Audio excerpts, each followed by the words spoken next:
Nous sommes donc le 31 mars 2023. Toute une délégation qui a décidé de partir à Istanbul pour assister au procès de Pınar Selek devant le tribunal de Çağlayan, donc à Istanbul. Voilà, on voit les gens avec justice pour Pınar Selek sur l'esplanade devant ce tribunal absolument monstrueux. Vous allez bientôt voir.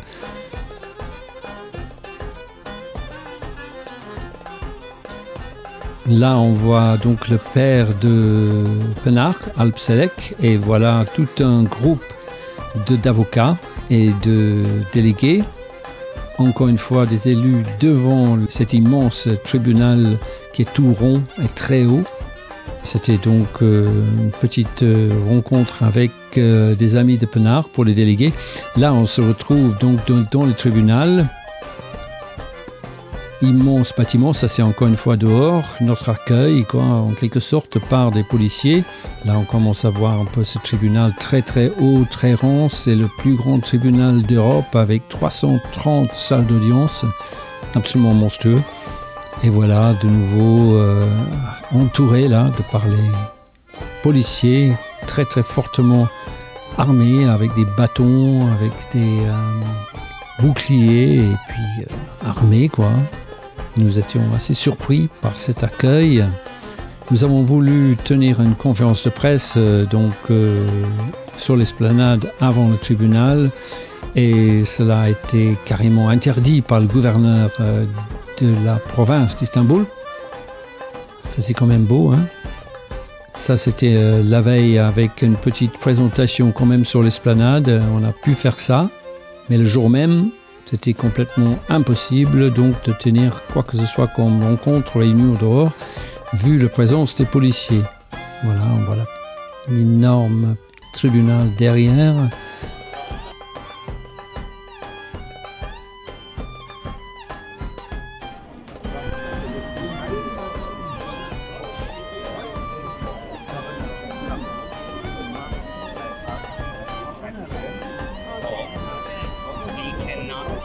And where's the consular fence? The consular fence. Just to record that. You can report all of that, everyone.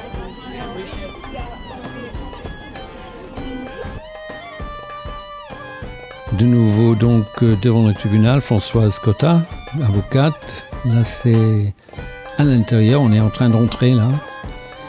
Et c'est vraiment immense. Voilà. Plusieurs étages de haut comme ça, un espace complètement gaspillé, perdu, énorme. Et là, on monte devant le tribunal. Là, c'est la sœur de Pınar Selek, donc, qui est avocate également et qui défend sa sœur, Alp Selek, donc, son père. Et là, on est devant la salle d'audience avec encore des avocates, des élus. Et voilà. C'était une grande journée pour nous qui a finalement donné le résultat que une nouvelle audience a été annoncée pour le 29 septembre 2023. Est-ce qu'on pouvait changer de changer de but. Ouais, changer de but.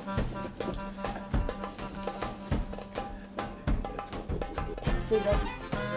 C'est là. C'est là.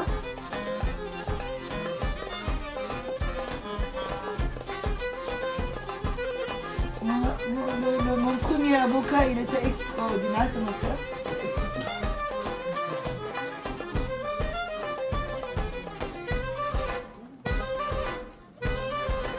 Şimdi ara mı verdiler?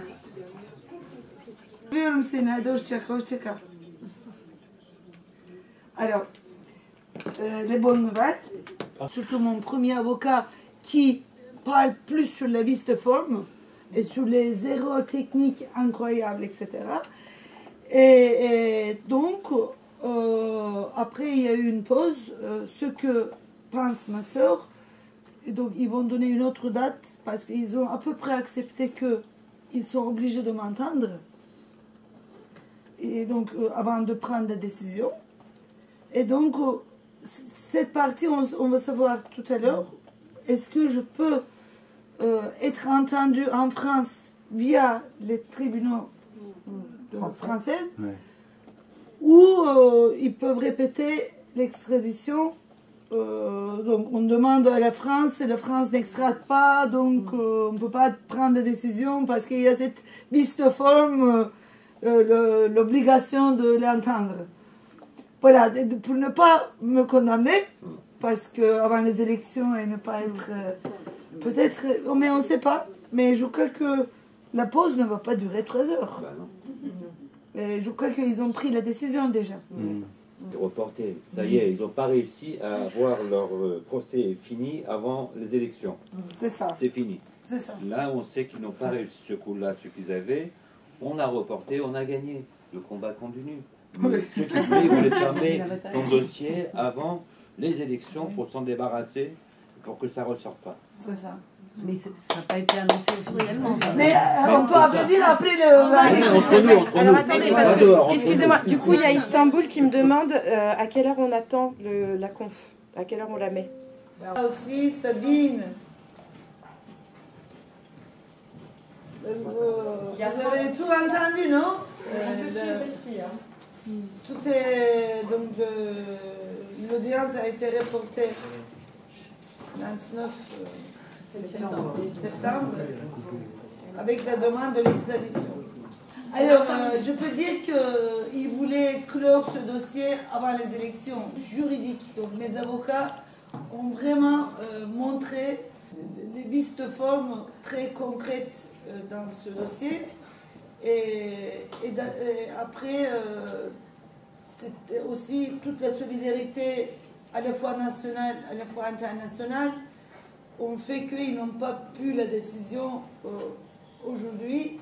Donc, ils ont reporté l'audience en 29.